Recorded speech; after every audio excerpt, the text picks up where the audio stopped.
अपना सबके इम्हर जे मुंह देखाय के रस्म है जे विध छै, नवकी नवकी कनिया जे आबै छै ओकरा मुंह देख के गोर लगाए पैसा देल जाइ छै, ई सिस्टम ई रस्म ई विध खत्म हेबाक। ये क्या बक रहे हो? अब अहाँ सब सोचे हम एना क्या बाजै छी।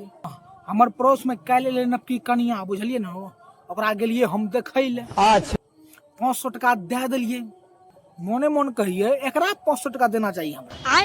ई एते विचित्र मुंह के हम देख लेलहुं, हम बिना किछ कहले एकदम उनका 500 टका दे दिलिए। वो 500 टका हमरा देना चाहिए रहे। एहन विचित्र मुंह जबरदस्ती हमरा दिया पड़ले मुंह देखाए, बुझलिए ने। गांव समाज में इज्जत बनल रहे जे कि पैसा दिलिए ई खातिर। एहन विचित्र विकट मुंह रहे और हमरा तो गुस्सा उठ गेल। तखन से हम विरोध करे जी मुंह दिखाए रे सबके, किछो से किछो मतलब मुंह नहीं कर 500 टका दे दिए। हो भगवान, 500 टका हमर बेफालतू चलि गेलै, बुझलिए ने। अनेरवा के शौक छी, ओहने मुंह है छै।